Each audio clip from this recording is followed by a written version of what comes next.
Hello everyone, welcome back to Med Comics again. I hope आप सब बढ़िया होंगे। और जो हमने स्टार्ट किया था एक टॉपिक वाइज एमसीक्यू सीरीज़, उसमें हमने स्टैटिस्टिक्स के टैबलेट एंड कोलॉजी के कुछ टॉपिक हमने कर लिए थे। उसी सीरीज़ में हम स्टार्ट करेंगे आज जो नॉन फार्मा एक इम्पॉर्टेंट रोल प्ले करता है, ठीक है, आपके एग्ज़ाम में फार्मासिस्ट के। तो उसका एक स्टैटिक जीके का पार्ट हम लेके आए हैं। तो पार्ट 1 अभी रहेगा आपके लिए मॉर्निंग में, ठीक है, एंड इवनिंग में भी एक पार्ट डाला जाएगा, ठीक है। इवनिंग वाले में आप सपोर्ट नहीं कर रहे हो क्योंकि देखो एक साथ अगर मैं वीडियो डालता हूँ तो वीडियो बहुत लंबी हो जाएगी, क्योंकि 175 क्वेश्चंस हैं। तो समझ लो 175 क्वेश्चन अगर मैं वन लाइनर क्वेश्चन अगर जल्दी जल्दी मैं सिर्फ आंसर आपको बताता चलूँ तो हो सकता है वो क्वेश्चन जल्दी हो जाएगा, मतलब वो टॉपिक जल्दी ख़त्म हो सकता है। बट अगर विथ एक्सप्लेनेशन थोड़ा चलेंगे हम तो थोड़ा टाइम लगता है ना। तो वही चीज़ है, 2 पार्ट रहेंगे, तो प्लीज़ आप उसको भी देखिए। एंड क्योंकि अगर सपोर्ट नहीं करोगे तो फिर मज़ा नहीं आता यार वीडियो डालने में।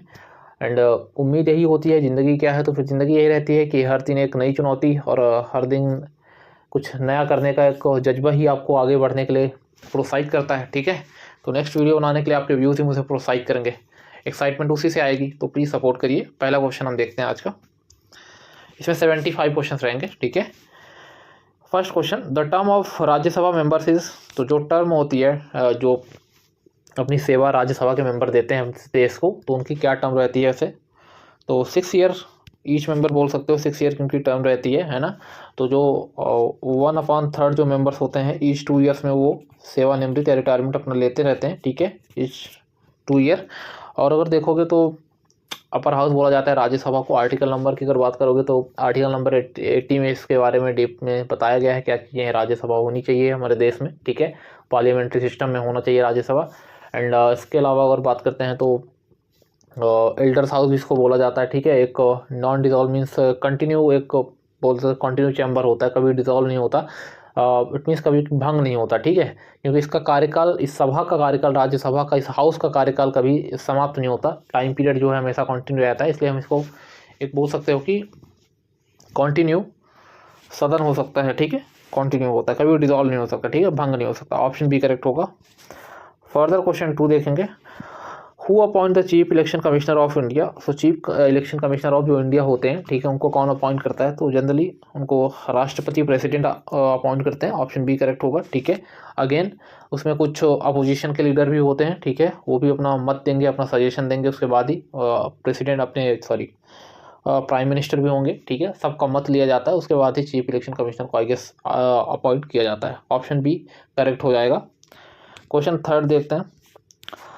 विच river is known as the sorrow of Bihar. तो बिहार का शोक किसे कहा जाता है, ठीक है। तो बिहार का शोक कोसी नदी को कहा जाता है, इसको सप्त कोसी के नाम से भी जाना जाता है। अभी बिहार में फ्लड का देखा होगा आपने, माहौल बना हुआ है। तो कोसी नदी हर बार जो है तो फ्लड के रिस्पॉन्सिबल बन जाती है बिहार में, ठीक है। तो उसको सप्त कोसी के नाम से भी जाना जाता है, क्योंकि 7 नदियाँ इसकी ट्रिब्यूटरी होती हैं, बोल सकते हो कि सहायक नदियाँ होती हैं, आई गेस 7 रिवर्स जो होती हैं, और सप्त कोसी भी बोला जाता है इसे। और जनरली जो नेपाल का वाला एरिया वहाँ से इसका ओरिजिनेशन होता है, हिमालय वाला जो एरिया नेपाल में है वहाँ से इसका ओरिजिनेशन होगा, देन तिब्बत, फिर अपना बिहार में एंटर करती है, ठीक है। ऑप्शन सी करेक्ट हो जाएगा, कोसी या सप्त कोसी। क्वेश्चन 4 देखते हैं। What is the highest peak of south India. तो साउथ इंडिया का जो हाईएस्ट पीक है क्या है, तो अनामुड़ी है। Anamudi is the south peak, sorry is the highest peak of south India, ठीक है, दक्षिण भारत का। ऑप्शन ए करेक्ट होगा, करेक्ट हो जाएगा आपका ऑप्शन ए। क्वेश्चन 5 देखते हैं। The Reserve Bank of India was nationalised in which year. So राष्ट्रीयकरण जो अपना आरबीआई है, ठीक है, रिजर्व बैंक ऑफ इंडिया, तो उसका राष्ट्रीयकरण कब हुआ था, किस सन में हुआ था। तो डेट ईयर पूछा गया आपसे। तो 1 जनवरी 1949 को इसका नेशनलाइजेशन हो गया था, ठीक है। कुछ डेट्स इंपॉर्टेंट है, उसको याद रखिएगा आरबीआई के संदर्भ में, ठीक है। तो एक होती है 1926, यहाँ पे जो तो एक हिल्टन, जो यंग हिल्टन कमेटी आपने सुना होगा, ये सब जो ब्रिटिश इंडिया का यहाँ पे रूलरशिप था तब की बात है, ठीक है ना। 1926 में यंग हिल्टन कमेटी ने ही रिकमेंड किया था कि एक ऐसे कुछ आरबीआई करके होना चाहिए, ठीक है। उसके बाद चीज़ें हुई, फिर 1934 में अगेन आरबीआई एक्ट लाया गया, ठीक है, आरबीआई एक्ट। इस बीच में जो है तो एक बार जो ब्रिटिश की पार्लियामेंट थी वहाँ पे सारी चीज़ें बिल जो है तो पेश किए जाते थे। एंड 1934 में आरबीआई एक्ट बना दिया गया, ठीक है। एंड जो 1935 का टाइम था, ठीक है, 1 अप्रैल 1935 को इसका इस्टेब्लिशमेंट प्रॉपरली हो गया, ठीक है, आरबीआई का। तो किसकी रिकमेंडेशन पे बना था ये याद रखना, young and Hilton committee. And 1 अप्रैल 1935 आपका इस्टेब्लिशमेंट डेट याद रखना। उसके साथ अगर हम बात करते हैं तो जब इसका इस्टेब्लिशमेंट हुआ उस टाइम पे हेडक्वार्टर इसका कहाँ रखा गया था, तो उस टाइम पे कोलकाता था, आज का कैलकाटा आप बोलते हो, ठीक है। तो कोलकाता था। 1935 में इसका कोलकाता रखा गया था हेडक्वार्टर जब ये बना। देन 1937 में उसको चेंज कर दिया गया था, शिफ्ट किया गया था मुंबई या बॉम्बे में, और जो कि आज तक चला आ रहा है वही है। करंट में अगर हेडक्वार्टर देखते हो आप आरबीआई का तो मुंबई है, ठीक है ना। ये सारी चीज़ें इस पर हैं। एंड फिर उसके बाद क्योंकि इसमें ब्रिटेन या ब्रिटिश इंडिया के भी शेयर लगे हुए थे, बट 1 जनवरी 1949 को भारत ने जो भी उनका पैसा था, वो जो भी उनके शेयर थे, वो सारी चीज़ें रिटर्न की और कम्प्लीटली इसको नेशनलाइज कर लिया गया और ये भारत का बैंक बन गया, ठीक है। एक नेशनल लेवल पे एक बैंक भारत का बन गया 1949। ऑप्शन बी करेक्ट होगा। आपको इसमें एक और चीज़ बतानी है कि 1969 जहाँ पे एक बहुत बड़ा नेशनलाइजेशन हुआ था, बैंकों का राष्ट्रीयकरण हुआ था, तो कितने टोटल बैंक थे जिसका नेशनलाइजेशन किया गया था, ठीक है, उस टाइम पे टोटल बैंकों की संख्या आपको कमेंट करके बतानी है। ऑप्शन बी करेक्ट होगा। क्वेश्चन 6 देखते हैं। GST was implemented in India on which date. तो जीएसटी गुड्स सर्विस जो टैक्स है अपना जीएसटी, ठीक है, एक इनडायरेक्ट टाइप का टेस्ट है, सॉरी टैक्स है, टेस्ट बोल रहा हूँ। गुड्स एंड सर्विस टैक्स एक इनडायरेक्ट टैक्स का एग्जाम्पल है, बोल सकते हो आप। एंड जितने भी अपने सेंट्रल में लगते थे एंड स्टेट में अलग अलग टैक्स इनडायरेक्ट टैक्सेस हैं, सबको इंक्लूड करके एक जगह लेके आए ये लोग, ठीक है।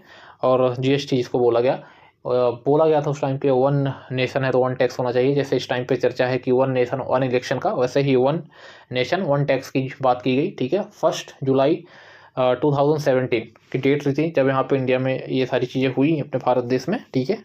तो 1 जुलाई, ऑप्शन ए करेक्ट हो जाएगा। पहला अगर कंट्री पूछा जाए कि सबसे पहले किस वर्ल्ड में किस कंट्री में था, तो फ्रांस में 1954 में लगा था।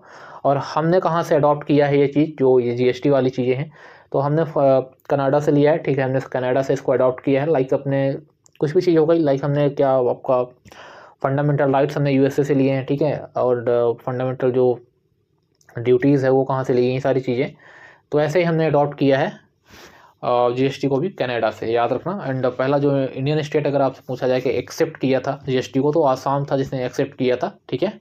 एंड उस टाइम पे अपना जम्मू एंड कश्मीर JNK जो है उस टाइम पे स्टेट था, तो लास्ट स्टेट वही बना था जिसने एक्सेप्ट किया था जीएसटी को। अभी तो वो यूटी में आ गया है, ठीक है। ऑप्शन ए करेक्ट हो जाएगा 1 जुलाई 2017, ठीक है। आई होप सेशन बढ़िया लग रहा है आपको और लाइक करना है आपको। क्वेश्चन 7 देखते हैं। Which festival is known as the festival of lights. तो बहुत ही ईजी क्वेश्चन है, दिवाली या दीपावली। ऑप्शन बी करेक्ट होगा। क्वेश्चन 8 देखते हैं। Pongal is celebrated in which Indian state. तो कौन से भारतीय राज्य में पोंगल को सेलिब्रेट किया जाता है। एक हार्वेस्ट फेस्टिवल होता है, तो जुताई उवाई के टाइम पे होता है फेस्टिवल, उसको हार्वेस्ट फेस्टिवल बोलते हैं। तो तमिलनाडु इसका करेक्ट आंसर होगा। ऑप्शन सी में तमिलनाडु दिया गया है, तो ऑप्शन सी आपके लिए करेक्ट हो जाएगा यहाँ पे, ठीक है। एंड केरल में ओणम मनाया जाता है, या ओणम जिसको बोलते हो, ओणम, ठीक है। ये भी एक हार्वेस्ट फेस्टिवल होता है, हिंदू फेस्टिवल केरल का। क्वेश्चन 9 देखते हैं। Who was the first governor general of independent India. तो राजगोपालाचारी, ठीक है, राजगोपालाचारी जी तो फर्स्ट गवर्नर जनरल थे, फर्स्ट एंड बोल सकते हो, लास्ट गवर्नर जनरल थे इंडिपेंडेंट इंडिया के। लास्ट अगर पूछा जाए तो लॉर्ड माउंटबेटन थे, ठीक है ना। तो ऑप्शन बी करेक्ट हो जाएगा। क्वेश्चन 10 देखते हैं।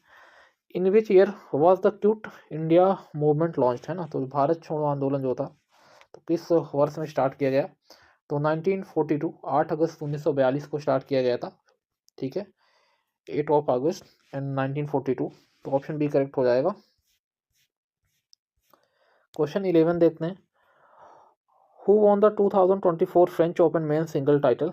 तो 2024 का जो फ्रेंच में जो हुआ एक होता है, एक आपने टेनिस देखा होगा, ठीक है, टेनिस गेम जो होता है, तो वहाँ पे पूछा गया है कि मेंस का सिंगल टाइटल वहाँ पे किसने जीता है। तो फ्रेंच में कार्लोस अल्कराज जी ने जीता है, ठीक है। कार्लोस अल्कराज वो प्लेयर थे जिन्होंने जीता है French open men single. And अगर बात की जाए यूएस एंड ऑस्ट्रेलिया ओपन की, ठीक है, यूएस ऑस्ट्रेलिया, देखो इसमें यूएस होता है, ऑस्ट्रेलिया होता है, फ्रेंच होता है, विंबलडन होता है, ठीक है। कोर्ट में डिफरेंस होता है, टेनिस जो टेनिस होता है तो कोर्ट में कोई हार्ड कोर्ट में खेला जाता है, कोई ग्रास ऐसी चीज़ होती है।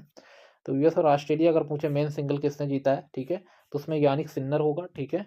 एंड यानिक सिन्नर, ठीक है, यूएस एंड ऑस्ट्रेलिया। अगर फीमेल में पूछा जाए, फीमेल सिंगल या वुमेन सिंगल में किसने, फीमेल सिंगल में किसने या वुमेन सिंगल में किसने जीता है टाइटल, तो वहाँ पे आपको आरेना सबलेंका के साथ जाना है, ठीक है। यहाँ पे ऑप्शन डी करेक्ट होगा। कार्लोस अल्कराज फ्रेंच भी जीता है, यस विंबलडन भी इन्होंने जीता है, ठीक है ना। ऑप्शन डी करेक्ट हो जाएगा। क्वेश्चन 12 देखते हैं। Which country hosted the G20 summit in August 2024। तो ये क्वेश्चन थोड़ा डाउटफुल लग रहा। अगस्त 2024, अगर 18th एडिशन की बात हुई है तो 2023 में अपने इंडिया में ही हुआ है। एंड 19th एडिशन अगर देखोगे तो ये अगस्त में मेरे ख्याल से नहीं है 19th एडिशन इसका, बट ब्राज़ील में होने जा रहा है। ऑप्शन बी करेक्ट होगा, ठीक है। आप ये अगस्त हटा दो, 2024 बस रखो। 19th एडिशन होने जा रहा है 2024 में, ब्राज़ील में होगा। एंड 18th एडिशन आपको पता है अपनी इंडिया ने ही होस्ट किया था, ठीक है ना। ऑप्शन बी करेक्ट होगा। क्वेश्चन 13 देखते हैं। Which article of the Indian constitution deals with the right to freedom of speech and expression, है ना। एक जिसको बोलते हैं कि बोलने और जो अभिव्यक्ति की स्वतंत्रता होती है, ठीक है, कि आप कोई चीज़ एक्सप्रेस कर पाओ, ठीक है, स्पीच की हो गई, ठीक है। तो उसकी जो है तो आर्टिकल आपको 19 देता है। आर्टिकल 19 जनरली अगर देखोगे तो क्या बात करता है, आर्टिकल 19 आपको बताता है या आपको एक राइट देता है, ठीक है, एक मौलिक अधिकार देता है, फंडामेंटल राइट प्रोवाइड करवाता है कि राइट टू फ्रीडम, ठीक है, राइट टू फ्रीडम। 19 to 22 तक ये आपका होता है। 19 article number 19 to 22 right to freedom का होता है। उसमें 19 अगर ए की बात करोगे आप तो 19 ए आपको स्पीच एंड एक्सप्रेशन की फ्रीडम देता है, ठीक है। ऑप्शन बी करेक्ट होगा यहाँ पे। एंड 14 आपको पता है राइट टू इक्वालिटी के लिए होता है। And article 21 right I guess life, right to life बोल सकते हो, ठीक है। पर्सनल लिबर्टी वगैरह ये सारी चीज़ें इसी में आ जाती हैं, सब राइट टू फ्रीडम के अंडर ही आता है, ठीक है। एंड आर्टिकल अगर 32 की हम बात करते हैं तो जो है कॉन्स्टिट्यूशनल रेमेडीज़ वाला होता है, राइट टू कॉन्स्टिट्यूशनल रेमेडीज, संवैधानिक उपचारों का अधिकार, वो 32 में आता है, ठीक है। याद रखना इस चीज़ को। टोटल 6 फंडामेंटल राइट्स हैं, ठीक है ना। संपत्ति का अधिकार या राइट टू प्रॉपर्टी को अभी हटा दिया गया है। तो अगर आप एक नज़र डालना चाहो, क्योंकि मल्टीपल टाइम्स ये क्वेश्चन हम कर चुके हैं, ठीक है, और बहुत सारे जो मॉडल पेपर में उसमें भी मैंने डिस्कस किया है, बट एक क्विक रिवीजन यहाँ पे भी देख लेते हैं, ठीक है। तो राइट टू इक्वलिटी होता है पहला, राइट टू इक्वलिटी आपका 14 to 18 होता है। देन राइट टू फ्रीडम होता है, राइट टू फ्रीडम आपका 19 to 22 होता है। उसके बाद अगर आप देखते हो तो राइट अगेंस्ट एक्सप्लॉइटेशन, शोषण के विरुद्ध अधिकार, राइट अगेंस्ट एक्सप्लॉइटेशन, ये आपका 23 to 24 होता है, ठीक है। And then right to freedom of religion, ठीक है, धार्मिक स्वतंत्रता का जो अधिकार होता है वो आपका 25 to 28 होता है, ठीक है। Article number 25 to 28। And then आपका कल्चरल राइट होता है, ठीक है, शिक्षा संबंधी जो अधिकार होते हैं, कल्चरल एजुकेशनल राइट, वो आपका 29 में होता है। एंड लास्ट आपका right to constitutional remedies, right to constitutional remedies, संवैधानिक उपचारों का अधिकार 32 में आता है, ठीक है। आर्टिकल नंबर 32 में आपको पता होना चाहिए कि यूएसए से इसको हमने बोरो किया था, ठीक है, फंडामेंटल राइट्स को। एंड इसके अलावा एक चीज़ की आर्टिकल नंबर 12 to 35 है ना, अगर पूरा पूछा जाए किस आर्टिकल में होता है तो 12, आर्टिकल नंबर 12 to 35 पूरा फंडामेंटल राइट्स के लिए है। उसके अलावा पार्ट 3 में इसको अगर टोटल नंबर ऑफ अगर पार्ट देखा जाए इंडियन कॉन्स्टिट्यूशन में तो 22 है, ठीक है, 22 है नंबर्स में। तो पार्ट 3 में इसको इंक्लूड किया गया है, इसको रखा गया है, ठीक है। याद रखना, सारी चीज़ें मैंने आपको बता दी, जितना इसका पॉसिबल एक्सप्लेनेशन हो सकता था उतना हमने कर लिया। ऑप्शन बी यहाँ पे आपका करेक्ट हो जाएगा, आर्टिकल 19। क्वेश्चन 14 देखते हैं। Who is the head of the union, who is the head of the union executive in India. तो अगर देखा जाए केंद्र की या जो शक्तियाँ होती हैं सबसे ज़्यादा, तो अपने पास यूनियन एग्जीक्यूटिव पूछा है तो राष्ट्रपति होना चाहिए, ठीक है। तो ऑप्शन बी करेक्ट होगा, प्रेसिडेंट, राष्ट्रपति। और ये वीडियो अगर आप देख रहे हो तो पूरा एक्सप्लेनेशन सुनते हुए चलना। अगर आप एक्सप्लेनेशन नहीं सुनना चाहते हो देन मैं पीडीएफ तो दे ही देता हूँ आपको टेलीग्राम पे, तो वहाँ पे क्वेश्चन लगा लेना, ठीक है। कोई मतलब नहीं है कि फिर आप वीडियो देखो स्किप करके। इससे ठीक आप यहीं पे वीडियो को बंद कर दो और फ़ोन को, मतलब वही है कि रख लो अपने पास, ठीक है ना। कोई फिर ज़रूरत आगे देखने की है नहीं। इससे आपका भी टाइम बचेगा, क्योंकि आपको सारी चीज़ें आ ही रही होंगी, फिर उससे मतलब यही होता है ना। तो आप वहाँ से क्वेश्चन लगा सकते हो, ठीक है। ऑप्शन बी करेक्ट होगा। क्वेश्चन 15 देखते हैं। The Tropic of Cancer passes through how many states in India. तो कितने भारतीय राज्यों से होकर जो कर्क रेखा है वो गुजरती है अगर देखा जाए तो टोटल 8 होते हैं, ठीक है। ऑप्शन सी करेक्ट होगा, 8 इंडियन स्टेट्स को क्रॉस करते हुए अपनी ट्रॉपिक ऑफ कैंसर और कर्क रेखा गुजरती है। उसमें से अगर देखोगे तो पहला तो एमपी याद रखना, देन उसके बाद महाराष्ट्र याद रखना, एंड गुजरात, राजस्थान याद रखना आप, ठीक है, छत्तीसगढ़ याद रखना, एंड झारखंड याद रखना, वेस्ट बंगाल याद रखना, वेस्ट बंगाल, एंड त्रिपुरा। अब काउंट कर लो, 1 2 3 4 5 6 7 8 है ना। तो टोटल 8 स्टेट्स हो गए, ठीक है। एक बार मैं काउंट करवा देता हूँ आपको। महाराष्ट्र हो गया, मध्य प्रदेश हो गया, एमपी, गुजरात हो गया, राजस्थान हो गया, छत्तीसगढ़ हो गया, ठीक है, झारखंड हो गया, वेस्ट बंगाल हो गया, त्रिपुरा हो गया। ओके, टोटली 8 स्टेट्स होते हैं जिनको क्रॉस करके टॉप का आंसर गुजरती है, ठीक है, क्रॉस करती है, सॉरी। ऑप्शन सी करेक्ट हो जाएगा। क्वेश्चन 16 देखते हैं।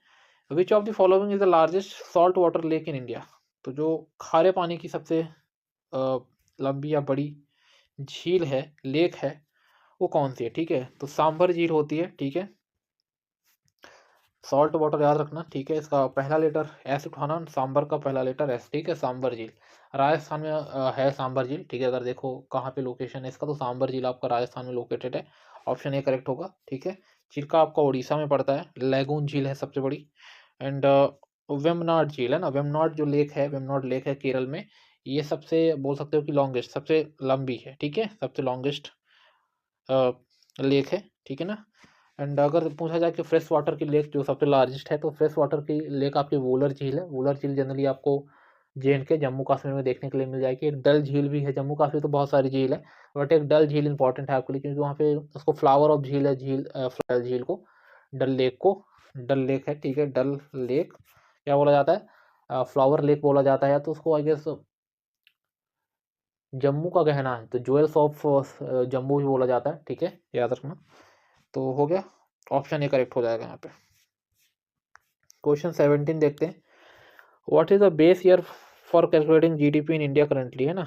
तो जीडीपी जो हम करेंटली कैलकुलेट कर रहे हैं अकॉर्डिंग बहुत सारी जो इंटरनेशनल मॉनेटरी फंड है उसने दिया कितना फाइनेंशियल इतना ग्रोथ होगा जीडीपी का इंडिया में, ठीक है। सारी चीज़ें बहुत सारी जो और भी संस्थाएं हैं, इंस्टीट्यूशन है, वो देते रहते हैं टाइम टू टाइम। तो 2011 2011 एंड 12 को हम बेस मान के सारी चीज़ें कैलकुलेट करते हैं। ऑप्शन बी करेक्ट हो जाएगा। Question 18, which organization releases the World Economic Outlook report, है ना। तो वर्ल्ड इकोनॉमिक जो आउटलुक रिपोर्ट है वो International Monetary Fund IMF release करता है, ठीक है। ऑप्शन बी करेक्ट हो जाएगा। Question 19, the Hemis festival is celebrated in which Indian state. तो हेमिस जो फेस्टिवल वो लद्दाख में सेलिब्रेट किया जाता है। बहुत इंपॉर्टेंट क्वेश्चन है, ठीक है। हेमिस, ये हेमिस वाला बहुत, पोंगल, ओणम, हेमिस जितने भी करवा रहा हूँ, मोस्ट इंपॉर्टेंट क्वेश्चन है, ठीक है ना। हेमिस आपका लद्दाख, ऑप्शन डी हो जाएगा, ठीक है। Question 20, Bihu is the major festival of which state. तो कौन से स्टेट का मेजर फेस्टिवल है बिहू, तो आसाम का मेजर फेस्टिवल है बिहू। ऑप्शन ए करेक्ट हो जाएगा। मणिपुर में एक झील ही होती है, मणिपुर में एक झील है जो नॉर्थ ईस्ट की फ्रेश वाटर की आएगी सबसे बड़ी झील होती है, उसको लोकाटक झील बोलते हैं। मणिपुर देख के याद आया, ठीक है। Question 21, who was the founder of the Indian national Congress. तो एक ब्रिटिश जो सिविल सर्वेंट थे वो इंडियन नेशनल कांग्रेस के फाउंडर थे। एओ ह्यूम बोला जाता है उनको, मतलब उनका नाम था एओ ह्यूम। 1885, ठीक है, दिसंबर 1885 को इस्टेब्लिशमेंट हुआ था इंडियन नेशनल कांग्रेस का। उस टाइम पे गोपाल कृष्ण गोखले का, अगर कुछ लोगों को देखा जाए तो बोलते हैं कि एक ब्रिटिश सर्वेंट कैसे इंडियन नेशनल कांग्रेस के इस्टेब्लिशमेंट स्थापना करवा सकता है। तो जो उस टाइम पे गोपाल कृष्ण गोखले थे, गांधी जी अपना इनको पॉलिटिकल लीडर और राजनीतिक गुरु भी मानते थे गोपाल कृष्ण गोखले को। तो इनका कहना ये था उस समय कि अगर कोई और इस्टेब्लिश करता है या कोशिश करता है इस्टेब्लिशमेंट की इंडियन नेशनल कांग्रेस की उस टाइम पे, तो ब्रिटिश जो गवर्नमेंट थी उस टाइम पे भारत में, वो प्रोबेबली हो सकता था वहाँ पे कि उसको सप्रेस कर देती, ठीक है, वो चीज़ होने नहीं देती। इसलिए ये ह्यूम के द्वारा ये चीज़ हुई। ऑप्शन बी करेक्ट हो जाएगा, ठीक है। Question 22, in which year did Jallianwala Bagh massacre take place, है ना। जो जलियांवाला बाग हत्याकांड था, ठीक है, किस वर्ष में हुआ। तो 13 अप्रैल 1919 में हुआ, ठीक है। 13 अप्रैल 1919 में हुआ। 1919, 13 अप्रैल 1919, थोड़ा अप्रैल 1919 है, 13 देख लेना, मुझे एग्जैक्ट डेट नहीं याद है 13 अप्रैल था कि 9 अप्रैल था। And I guess Rowlatt Act के कुछ विरोध में अगेंस्ट ये लोग कर रहे थे प्रदर्शन वगैरह, उसी में जनरल जो वुडायर था उसने ऑर्डर दिया था, ठीक है, कि फायर करो, और बहुत सारे लोग मारे गए थे, मतलब बहुत ही सारे लोग मारे गए थे। ऑप्शन ए करेक्ट हो जाएगा। क्वेश्चन 23 देखते हैं। Who won the 2024 Wimbledon women's singles title. तो विमिल्टन किसने जीता है। तो जो विमिल्टन ओपन वुमेन्स में अगर देखा जाए, अ, ईगा स्विस्तिका, याना सबलिंका तो यूएस एंड ऑस्ट्रेलिया ओपन में जीती है। आई गेस ईगा तो आपका फ्रेंच ओपन में जीती है, ठीक है, सॉरी, फ्रेंच ओपन जो हुआ है, फ्रेंच ओपन में ईगा है, एंड इन ऑप्शंस में दिया नहीं गया है विमल्टन आई गेस, ठीक है, एक जस्ट अ सेकेंड, कुछ वोरी बोरा, ठीक है, वोरी बोरा करके कोई प्लेयर है एक, जिन्होंने विमल्टन जीता है, ठीक है, विमल्टन ओपन जो है तो जीता है वुमेंस में। तो देखो मैं कमेंट बॉक्स में इसको डाल दूंगा, बट इसमें ऑप्शन कोई करेक्ट नहीं है। ईगा याद रखना फ्रेंच का है, आरियाना सबलेंका अगर वुमेंस में देखा जाए तो यूएस एंड ऑस्ट्रेलिया जो ओपन है उसको उन्होंने जीता है, ठीक है, तो इसमें ऑप्शन कोई करेक्ट है नहीं। क्वेश्चन 24 देखते हैं, which country hosted the BRICS summit in August 2024। अगेन अगस्त वगैरह कुछ नहीं है ऐसा, ठीक है, ये पता नहीं अगस्त कैसे, अक्टूबर हो सकता है क्योंकि अक्टूबर में होने वाला था, शायद हो ही रहा है ब्रिक्स, है ना। तो कहाँ पे हो रहा है अगर देखा जाए तो रसिया में हो रहा है गेस, ठीक है, क्योंकि बोला था पुतिन ने कि मैं मोदी जी का बहुत एगरली वेटिंग कर रहा हूँ, ठीक है, उत्सुकता के साथ। तो ऑप्शन डी करेक्ट होगा। 16th एडिशन है आई गेस, और 15th एडिशन आपका दक्षिण अफ्रीका में, साउथ अफ्रीका में हुआ था। ऑप्शन डी करेक्ट होगा। क्वेश्चन 25 देते हैं, how many members are nominated to the Rajya Sabha by the president of India. तो जो भारत के राष्ट्रपति हैं, ठीक है, वो 12 सदस्यों को मनोनीत कर सकते हैं, नॉमिनेट कर सकते हैं, ठीक है, जो कि समवेयर आपके साइंस हो गया, आपका आर्ट हो गया, कल्चर, ये सारे फील्ड में उत्कृष्ट वर्क किए होने चाहिए, ठीक है, उत्तम काम किए होने चाहिए, ठीक है, greatest work. So option B correct हो जाएगा। क्वेश्चन 26 देखते हैं, the Constitution of India was adopted on which date. So जो कॉन्स्टिट्यूशन ऑफ इंडिया भारतीय संविधान था, ठीक है, उसको किस तारीख या किस डेट को अपनाया गया था। तो अपना लिया गया था, उसको अडॉप्ट कर लिया गया था 26 नवंबर 1949 को ही कर लिया गया था, ठीक है। अगर इम्प्लीमेंटेशन की बात करो तो 26 जैन 1950 को किया गया था। उसी डेट को हम सेलिब्रेट करते हैं in the form of Republic day, ठीक है, गणतंत्र दिवस के रूप में हम मनाते हैं उसको। ऑप्शन सी करेक्ट ऑप्शन हो जाएगा यहाँ से, ठीक है, ऑप्शन सी। एंड जो आपका विमिल्टन वाला क्वेश्चन था उसमें उस प्लेयर का नाम नोट कर लेना, बैरबोरा करके था, ठीक है, थोड़ा सर्च कर लेना आप, बैरबोरा करके उनका नाम था। आप बैरबोरा याद रखोगे तो आई गेस आपको लंबे समय तक याद रह सकता है, ठीक है, बैरबोरा। ऑप्शन सी करेक्ट हो जाएगा। 27 देखते हैं, which is the longest river in peninsular India, है ना। तो प्रायद्वीपी यहाँ पे होना चाहिए, दक्षिण भारत की सबसे लंबी नदी लिख दिया गया है, बट पेनिनसुलर मीन्स प्रायद्वीपी क्षेत्र होता है, ठीक है। तो ठीक है, दक्षिण भारत अगर हम देखते हैं तो गोदावरी हो जाएगा, ऑप्शन ए करेक्ट हो जाएगा। गोदावरी को दक्षिण की गंगा भी बोला जाता है, इस नासिक से, जो मुंबई का नासिक है, त्र्यंबकेश्वर वाला एरिया, वहाँ से इसका ओरिजिनेशन है। एंड हाँ, वृद्ध गंगा भी बोलते हैं, ठीक है, इसके साथ दक्षिण की गंगा साउथ गंगा बोलते हैं, तो वृद्ध गंगा भी, इसको वृद्ध गंगा भी बोला जाता है, ठीक है, ऑप्शन ए करेक्ट हो जाएगा, गोदावरी। क्वेश्चन 28 देखते हैं, which is the largest dam in India by volume. So by volume Bhakra Nangal बांध कहाँ पे है। भाखड़ा नंगल जो डैम है जनरली सतलज रिवर पे है ये, ठीक है, सतलुज या सतलज रिवर पे। और टिहरी आपका उत्तराखंड, एंड सरदार सरोवर आपका हीराकुंड, है ना। ऑप्शन डी करेक्ट होना चाहिए। अगर अकॉर्डिंग ऑप्शन हम चलते हैं तो ऑप्शन डी करेक्ट होगा। अगर बाई वॉल्यूम मेरे ख्याल से एक रिहंद डैम है, ठीक है, उत्तर प्रदेश में, वो करेक्ट होना चाहिए यहाँ पे, बट रिहंद डैम नहीं है, हीराकुंड है, तो हीराकुंड भी एक लॉन्गेस्ट डैम है, तो हीराकुंड हम यहाँ पे अकॉर्डिंग ऑप्शन जाएंगे तो ऑप्शन डी करेक्ट हो जाएगा। उड़ीसा में है, महानदी पे बना हुआ है, ठीक है, महानदी पे डैम है और उड़ीसा स्टेट में है, ठीक है, ऑप्शन डी करेक्ट हो जाएगा। सरदार सरोवर आपका गांधी सागर, सरदार सरोवर बांध, ये सारी चीज़ें आपका चंबल पे मिलेगा, ये चंबल पे मिल जाएगा, ठीक है, चंबल रिवर पे। 29 देखते हैं, which of the following tax is not part of the GST in India. तो सेंट्रल एक्साइज ड्यूटी एक्ट बिल्कुल होता है, स्टेट वाला गेस नहीं होता, बट सेंट्रल का होता है। सर्विस टैक्स भी होता है, वैट भी होता है, बट इनकम टैक्स पार्ट नहीं होता। आपने देखा होगा इनकम टैक्स भी देते हो, जीएसटी भी देते हो, क्योंकि गुड्स एंड सर्विस टैक्स है, ठीक है, गुड्स पे टैक्स लग रहा है, इनकम टैक्स तो अलग चीज़ हो जाती है। ऑप्शन सी करेक्ट हो जाएगा यहाँ पे। क्वेश्चन 30 देखते हैं, और विच committee recommended the introduction of GST in India. तो विजय केलकर कमेटी जो थी, उन्होंने रिकमेंड किया था जीएसटी को, ठीक है। तो Vijay Kelkar task force and Kelkar committee, तो टास्क फोर्स केलकर कमेटी याद रखो, ठीक है, पूरा नाम विजय केलकर कमेटी था। ऑप्शन आई गेस सेम ही है, तो विजय केलकर कमेटी याद रखना, ऑप्शन ए करेक्ट हो जाएगा। सो नेक्स्ट क्वेश्चन 31 देखते हैं, which festival marks the beginning of the new year in Maharashtra. तो महाराष्ट्र है जो मराठी में अगर देखा जाए तो एक नए साल के रूप में पर्व मनाया जाता है, उसको हम गुड़ी पाड़वा बोलते हैं। उसी दिन से जो है तो नए साल की शुरुआत मानी जाती है, ठीक है। सो हिंदुओं का नौ वर्ष की बात करते हैं, ऑप्शन बी करेक्ट होगा, Gudi Padwa. Question 32, the Durga Puja festival is primarily celebrated in which state? तो सबसे प्रमुखता अगर देखा जाए दुर्गा पूजा किस राज्य का त्यौहार है ना, किस स्टेट का फेस्टिवल है, तो वेस्ट बंगाल, पश्चिम बंगाल का है, ठीक है। वहीं पे सबसे पहले स्टार्ट हुआ था, जो आज बहुत ही कमर्शियलाइज हो गया, आप बोल सकते हो कि हर जगह आयोजन होने लगे हैं, ठीक है। पहले क्या होता था कि कुछ प्रतिष्ठित जगह पे आदमी जाके साधना अर्चना जो भी करता था, पूजा पाठ करता था, बट अब तो गली गली नुक्कड़ नुक्कड़ माता जी को रखने लगे हैं लोग, है ना, दुर्गा पूजा के रूप में। पहले गरबा होता था, अब डांडिया उंडिया आया, ठीक है। उसके बाद फिर कपल गोल आने लगा, कपल साथ में करेंगे। तो ये सारी चीज़ें हैं। लोग कुछ क्या है, अपने फायदे और अपने अच्छे, अपने मन को बहलाने के लिए फिर चीज़ें करने लगते हैं। वही आज के दौर में देखने के लिए मिल रहा है, ठीक है। ऑप्शन ए करेक्ट होगा। बाकी सबकी ऐसी कि जाकी रही भावना, है ना, ऐसा कुछ नहीं है कि मैं किसी को कुछ बोल रहा हूँ, बट ठीक है। क्वेश्चन 33 देखते हैं। Who gave the slogan do or die during the Quit India Movement? Bharat छोड़ जब आंदोलन चल रहा था, तो करो या मरो का नारा किसने दिया था? हमारे महात्मा गांधी जी ने दिया था, क्योंकि लास्ट और बहुत ही इंपॉर्टेंट आंदोलन था ये। तो करो या मरो का नारा वहाँ पे दिया गया था, स्लोगन दिया गया था do or die. Option C correct हो जाएगा।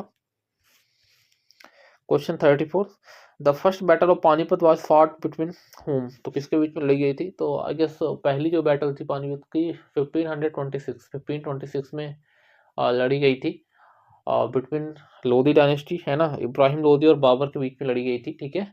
एंड यहाँ से अगर देखो, जो जो सल्तनत डायनेस्टी थी, सल्तनत काल था, सल्तनत काल का जो समय था, वहाँ से उसका पतन स्टार्ट हो गया था, और मुगल जो डायनेस्टी है उसका आगमन हुआ था, ठीक है। तो ऑप्शन ए करेक्ट होगा। क्वेश्चन 35 देखते हैं। Who is the current chief of defence staff तो ऑफ इंडिया इस जुलाई 2024, है ना। तो अभी करंट सीडीएस अगर देखा जाए तो अनिल चौहान जी हैं, ठीक है। जनरल विपिन रावत से पहले थे, आई गेस, इनका डेथ हो चुकी है इनकी, ठीक है। तो जनरल अनिल चौहान जी हैं, ऑप्शन बी करेक्ट हो जाएगा, जनरल अनिल चौहान, ठीक। सो क्वेश्चन नंबर 36 देखते हैं। In which city was the SCO Shanghai Cooperation Organisation summit held in June 2024? So Beijing, New Delhi, Beijing में आई गेस 2025 का होने वाला है। एंड ताशकंद हो सकता है, ताशकंद के अलावा एक तजाकिस्तान है, ठीक है। तो तजाकिस्तान में आई गेस करेक्ट होगा, है ना, ताशकंद शायद वहीं पे आता होगा एरिया। तो देख लेना वैसे, तजाकिस्तान, ताशकंद, तो तजाकिस्तान के साथ हम जाएंगे अभी, तो ठीक है, तजाकिस्तान। तो इसमें ऑप्शन दिया नहीं गया, तो फिर ताशकंद होगा। एक बार ये सर्च करके देख लेना आप, ठीक है, या तो मैं करेक्ट आंसर जो है तो डलवा दूंगा देख के, ठीक है। अभी मुझे क्लियर नहीं है क्वेश्चन। क्वेश्चन 38 देखते हैं। Who appoint the chief election commissioner of India? तो बता चुका हूँ कि प्रेसिडेंट अपॉइंट करता है chief election commissioner of India. एक कॉन्स्टिट्यूशनल अगर देखो तो पद होता है, ठीक है। तो ऑप्शन बी करेक्ट हो जाएगा, president. 39, the Konkan railway run through which range, है ना, किस पर्वत श्रृंखला के बीच से होकर गुजरती है कोंकण रेलवे? तो कोंकण रेलवे अलग से एक रेलवे, ठीक है। आपने देखा होगा नॉर्दर्न रेलवे, सदर्न रेलवे पढ़ा होगा, नॉर्दर्न ईस्ट रेलवे पढ़ा होगा, ठीक है, सदर्न वेस्ट, ऐसे रेलवे पढ़े होंगे, बट ये कोंकण रेलवे कोऑपरेशन एक अलग से चलता है, ठीक है। तो ये बेसिकली मुंबई महाराष्ट्र से स्टार्ट होकर आई गेस केरल कर्नाटका गोवा तक जाता है, ठीक है, इधर। तो बहुत ही अच्छा एक सीनिक व्यू देखने के लिए मिलता है, ठीक है। बहुत बढ़िया घाट वगैरह है, ठीक है। बहुत सारी टनल्स हैं, आई गेस 5-5-6-6 किलोमीटर लंबी टनल्स हैं यहाँ पे, ठीक है। 5 to 6 किलोमीटर लंबी टनल्स है। सो western Ghat, option A correct हो जाएगा यहाँ पे, वेस्टर्न घाट से होकर गुजरता है। क्वेश्चन 40 देखते हैं। The Hirakud dam is built on which river? तो जो हीराकुंड डैम है, लॉन्गेस्ट डैम है, ठीक है, तो वो महानदी पे बनाया गया है, उड़ीसा में है, ठीक है। ऑप्शन ए करेक्ट होगा, just a second, Mahanadi Orissa में है, ऑप्शन ए करेक्ट हो जाएगा। Question 41, who is called the father of Indian economic reforms? तो Manmohan Singh, P Chidambaram, N R Narayana Murthy and doctor Amar Sen. तो इन ऑप्शन में आई गेस किसी कोई भी करेक्ट दिया नहीं है, ठीक है। अगर देखा जाए तो फादर ऑफ इंडियन जो इकोनॉमिक रिफॉर्म्स हैं उनको पीवी नरसिम्हा राव को बोला जाता है, 10th former prime minister of India, 10वें नंबर के पूर्व प्रधानमंत्री रह चुके हैं भारत के।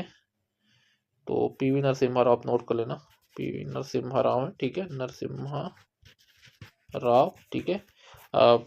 आफ्टर डेथ इनको सम्मानित किया गया है मोस्ट सिविलियन ऑनर्ड अवार्ड से, ठीक है। भारत रत्न से साल इनको सम्मानित किया गया था, ऑनर किया गया था, ठीक है। तो पीवी नरसिम्हा राव अलग से आप नोट कर लेना। क्वेश्चन 42 देखते हैं। Which of the following is known as a lender of last resort है ना इन इंडिया।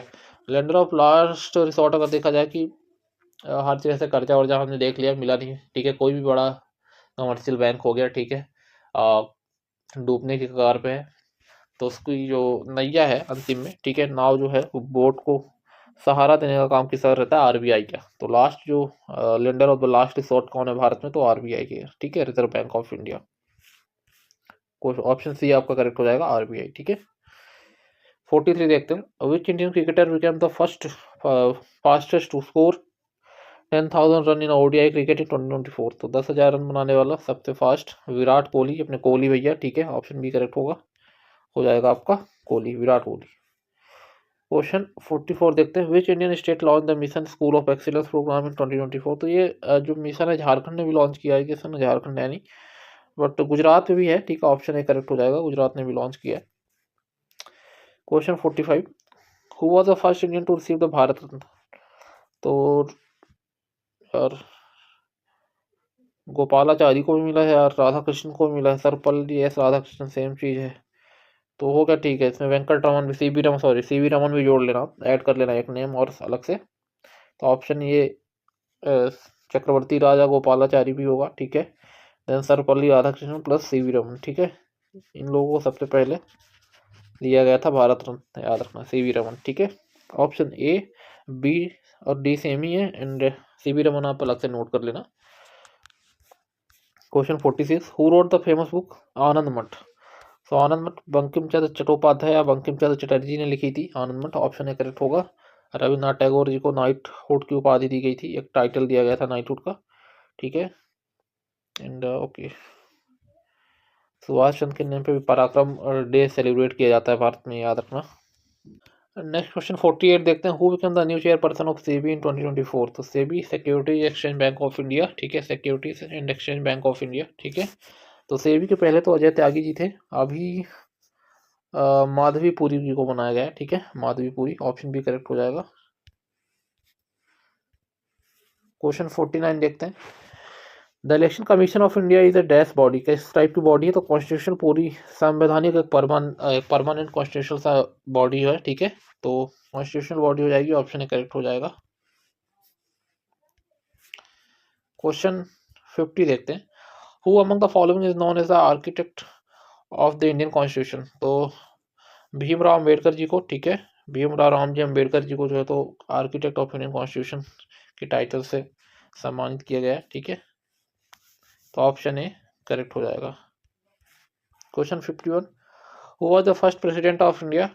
तो डॉक्टर राजेंद्र प्रसाद जी पहले जो है तो प्रेसिडेंट थे भारत के अपने, एंड ये पहले वाइस प्रेसिडेंट थे, आई गेस, है ना, वाइस प्रेसिडेंट थे, S Radhakrishnan, doctor Radhakrishnan ji, and Zakir Hussain पहले मुस्लिम कास्ट के जो है तो प्रेसिडेंट थे। क्वेश्चन 52 देखते हैं, how many schedules were originally present in the Indian constitution. तो जो भारतीय संविधान में अभी करंट में देखा जाए तो 12 शेड्यूल्स हैं, ठीक है, ऑप्शन ए करेक्ट होगा, एंड 8 जो है 1950 जब अपन ने अडॉप्ट किया था इसको, तब अगर देखा जाए नंबर ऑफ शेड्यूल्स कितने थे तो 8 शेड्यूल्स हैं, अभी 12 शेड्यूल्स हो गए हैं, ठीक है। क्वेश्चन 53 देखते हैं, which Indian state has the longest coastline. तो जो समुद्र तट रेखा होती है तो किस राज्य की सबसे लंबी है, तो गुजरात की सबसे लंबी है, 1663 किलोमीटर की कोस्ट लाइन है गुजरात की, उसके बाद आंध्र प्रदेश की है, ठीक है, ऑप्शन बी करेक्ट हो जाएगा यहाँ पे, एंड उसके बाद अगर पूछा सेकेंड नंबर पे तो आंध्र प्रदेश के, याद रखना।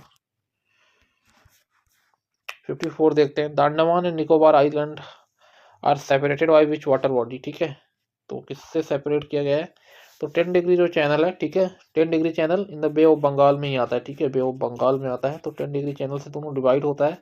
अब इसकी कैपिटल क्या थी, पोर्ट ब्लेयर थी, तो उसका नेम चेंज कर दिया गया है, उसका नाम जो है बदल दिया गया है, तो जो चेंज नाम है या चेंज नेम है उसको आपको कमेंट करके बताना है कि पोर्ट ब्लेयर को अब क्या कहा जाएगा, ठीक है, इसका नाम क्या रखा गया है, तो ठीक है, इसका 10 डिग्री चैनल याद रखना। साथ में जो मैकमोहन लाइन है वो किसके लिए है, मैकमोहन लाइन जो होती है, McMahon line India and China को अलग करता है, ठीक है, इंडिया वर्सेस चाइना बोल सकते हो, एंड आपका रेड क्लिफ जो है वो इंडिया पाकिस्तान है, ठीक है, इंडिया पाकिस्तान, एंड डूरंड आपको कमेंट करके बनाता है डूरंड लाइन किसके बीच में, ठीक है, ऑप्शन बी करेक्ट हो जाएगा यहाँ पे। क्वेश्चन 55 देखते हैं, who is the current finance minister of India as of 2024। तो करंट फाइनेंस मिनिस्टर सबको पता है, ठीक है, निर्मला सीतारमन जी हैं। ऑप्शन बी करेक्ट हो जाएगा। And I guess six time इन्होंने बजट पेश किया है एज ऑफ फाइनेंस मिनिस्टर, ठीक है, तो ऑप्शन बी करेक्ट हो जाएगा यहाँ पे। 56 देखते हैं, 6 या 7 टाइम किया है ये, है ना। 6 वाला इनका अंतरिम बजट था। 7 वाला टोटल बजट आया ये। 57 देखते हैं, what is the largest contributor to India's GDP. तो जो सर्विस वाला सेक्टर है, सर्विस सेक्टर, ठीक है, उसने सबसे ज़्यादा कंट्रीब्यूशन दिया है। लाइक टेलीकम्युनिकेशन हो गया आपका, होटल सेक्टर हो गया, और जो इंडस्ट्रियल सेक्टर है, ठीक है, आईटी सेक्टर है, सारी चीज़ों ने बहुत ही अच्छा योगदान दिया, बहुत अच्छा कॉन्ट्रीब्यूशन किया है जीडीपी में। ऑप्शन सी करेक्ट हो जाएगा। 57, Chhath Puja is celebrated primarily in which Indian state. तो बिहार में मनाया जाता है, वैसे यूपी में भी मनाते हैं छठ पूजा, ठीक है। और अगर एमपी की बात की जाए, सिगरौली वाला जो उधर ईस्ट वाला साइड है, ठीक है, ईस्ट आई गेस छत्तीसगढ़ से जो लगता है, तो वहाँ पे भी मनाते हैं। थोड़ा बहुत छत्तीसगढ़ में देखने के लिए मिलता है, बट अगर ओरिजिनली बात की जाए तो बिहार, आपने वो वाला ऐड देखा होगा का वही है। तो छठ पूजा में आउप, है ना, छठ पूजा में आउप माई ऐसे बोलते हैं। ऑप्शन ए करेक्ट होगा, ठीक है, Bihar. 58, which festival is celebrated to mark the victory of lord Rama over Ravan. तो दिवाली है, इसका कुछ बताने की कोई जरूरत है नहीं, sorry just a second, Dussehra है, दिवाली बोलो। ऑप्शन सी करेक्ट हो जाएगा, Dussehra. Question 59, who led the Bardoli Satyagraha in 1922। तो 1928 में जो बरदौली सत्याग्रह था, ठीक है, एक बहुत ही नॉन कोऑपरेशन मूवमेंट वो बोल सकते हो आप, ठीक है, कोई हिंसा उंसा नहीं हुई थी, सारी चीज़ें नॉन कोऑपरेशन, नॉन वायलेंट बोल सकते हो, कोई हिंसा वगैरह देखने के लिए नहीं मिली थी इस पर। बरदौली सत्याग्रह अगर देखा जाए तो उसको लेड किया था, वो किसकी लीडरशिप में हुई थी। तो iron man of India Sardar Vallabh भाई पटेल जी के नेतृत्व में की गई थी। ऑप्शन बी करेक्ट हो जाएगा।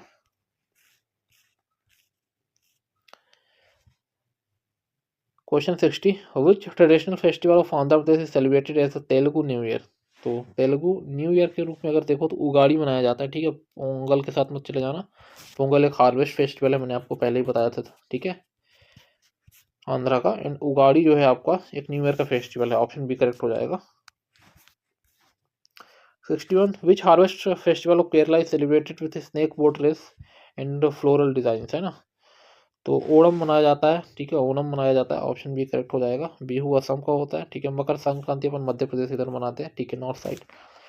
62, which festival involves the worshipping the sun god and is celebrated in Bihar and Uttar Pradesh. तो छठ पूजा ही होता होगा। ऑप्शन बी करेक्ट होगा यहाँ पे, छठ पूजा, ठीक है।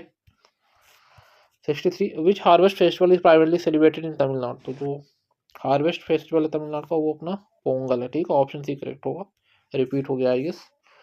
64, who can impose the president rule in state, है ना। तो इम्पोज, तो प्रेसिडेंट रूल अगर देखो तो प्रेसिडेंट ही लगाते हैं, बट उनको रिकमेंड कौन करता है लगाने के लिए, तो अपने गवर्नर होते हैं, जो गवर्नर होंगे पर्टिकुलर स्टेट के, वो उनको रिकमेंड करते हैं। बट इम्पोज प्रेसिडेंट रूल तो प्रेसिडेंट ही करेंगे, ठीक है। तो अगर रिकमेंडेशन ऊँची होती देन आपका ऑप्शन गवर्नर होना चाहिए, बट रिकमेंडेशन जैसा कोई वर्ड है नहीं, तो मेरे अकॉर्डिंग ऑप्शन डी राष्ट्रपति या प्रेसिडेंट सही होगा। आर्टिकल नंबर 356 की ये बात कर रहा है, प्रेसिडेंट्स रूल या कॉन्स्टिट्यूशनल जो इमरजेंसी है, ठीक है, प्रेसिडेंट्स रूल और कॉन्स्टिट्यूशनल इमरजेंसी, 3 टाइप की emergency, national, constitutional and financial emergency, ठीक है। 356 आपका प्रेसिडेंट रूल की बात करता है। क्वेश्चन नंबर 65 देखते हैं, which is the largest desert in India. तो जो थार का मरुस्थल है, थार जो डेजर्ट है, ठीक है, तो लार्जेस्ट है, ठीक है ना। ऑप्शन ये करेक्ट हो जाएगा। अगर पूरे वर्ल्ड का पूछा जाए तो अंटार्कटिका का जो डेजर्ट है वो लार्जेस्ट है, ठीक है। सो ऑप्शन है यहाँ पे होगा, थार मरुस्थल। 66 देखते हैं, the Sundarban are known for which. Bengal tiger आपने सुना होगा, ठीक है, बंगाल टाइगर के लिए फेमस है सौरभ गांगुली अपने बंगाल टाइगर, ठीक है, दादा। ऑप्शन ए करेक्ट हो जाएगा, Bengal tiger. Question 67, the union council of minister is collectively responsible to which body. तो लोकसभा के लिए सारे कलेक्टिवली जो तो रिस्पॉन्सिबिलिटी रखते हैं, ठीक है। ऑप्शन बी, क्योंकि 75 में, आर्टिकल नंबर 75 में क्लियरली बताया गया है कोर्ट की ये चीज। ऑप्शन बी करेक्ट हो जाएगा। Question 68, in which year the right to information RTI act passed in India. हाँ, जो आप बात बात पे आरटीआई लगा देते हो, कितनी वैकेंसी आई, आरटीआई डाल दिया, पता चल गया ना। तो 2005 में पास हुआ था, ठीक है, ये बिल रहा होगा 2005 में पास होके एक्ट बना होगा, ठीक है, तो 2005 है ना। ऑप्शन बी करेक्ट हो जाएगा। 69, which year is also known as the sorrow of Bengal, ठीक है, यहाँ पे सौर ऑफ बिहार नहीं पूछा जा रहा, बंगाल पूछा जा रहा। सौरव का मतलब समवेयर कहीं ना कहीं बाढ़ या फ्लड का माहौल जरूर बनाती होगी वो नदी, इसीलिए बोला जाता है इस रिवर को। सो दामोदर, ठीक है, ऑप्शन बी करेक्ट हो जाएगा, दामोदर रिवर। क्वेश्चन नंबर 70 देखते हैं। The Kaziranga national park is famous for which animal. ये काजीरंगा नेशनल पार्क और एक आध दो ऐसे नेशनल पार्क और आए थे, किस जाम में आए थे, नाइपर में आए थे, ठीक है। तो Kaziranga national park is famous for which animal. तो एक सिंह वाला जो गेंडा है, वन और जो राइनोसोर होता है ना, उसके लिए फेमस है, ऑप्शन सी करेक्ट हो जाएगा, ठीक है। Question 71, the goods and service tax was introduced in which year. तो बता चुका हूँ 2017, 1 जुलाई 2017। 72, which Indian state has the highest contribution to milk production. तो उत्तर प्रदेश, ठीक है, ऑप्शन बी करेक्ट हो जाएगा, Uttar Pradesh. 73, what is the main festival of West Bengal celebrated with great enthusiasm. तो वही है, जो दुर्गा पूजा है, बहुत ही इंतजाम, बहुत ही उत्साहित तरीके से मनाते हैं ये लोग, ठीक है। और अलग अलग थीम होती है, आपने देखा होगा, बहुत बढ़िया होता है वहाँ का दुर्गा पूजा। ही अगर देखो तो मेन दुर्गा पूजा होता है, क्योंकि वो एक वैसे भी मतलब एक सोसाइटी वाला मैसेज भी देते हैं, समाज को भी एक मैसेज देते हैं, ठीक है। उनके पीछे कुछ ना कुछ सोच होती है, उनकी थीम होती है, तो बढ़िया लगता है वहाँ का, ठीक है। ऑप्शन बी करेक्ट है, बाकी जो है तो मनोरंजन का साधन बन चुका है। 74, which Sikh festival celebrated to mark the harvest and Punjabi new year. ठीक है, तो बैसाखी को मनाया जाता है, ठीक है, बैसाखी। ऑप्शन बी करेक्ट हो, सॉरी, ऑप्शन ए करेक्ट हो जाएगा, बैसाखी, ठीक है, ऑप्शन है। Question 75, who is known as the iron man of India. ये क्वेश्चन आरआरबी 2019 का या 2015 में क्वेश्चन आया हुआ है आरआरबी में, ठीक है। तो सरदार वल्लभ भाई पटेल जी को, ठीक है, आयरन मैन ऑफ इंडिया के नाम से जाना जाता है। सो 75 क्वेश्चन तक इस पार्ट में रहेगा, एंड 76 to 150 क्वेश्चन जो है नंबर, वो सेकंड पार्ट में हम इवनिंग में लेके आएंगे, ट्राई करेंगे, अगर इवनिंग में नहीं आ पाया तो नेक्स्ट डे तो आ ही जाएगा, ठीक है। सो बस इसको आपको लाइक करना है, सेशन को थोड़ा सा शेयर कर दीजिए, बस इतना ही आपको करना रहता है, आपके जेब से पैसे थोड़ी लगते हैं, कर दीजिए, ठीक है। और कमेंट कर दो यार अगर हो सके तो, and thank you very much for watching.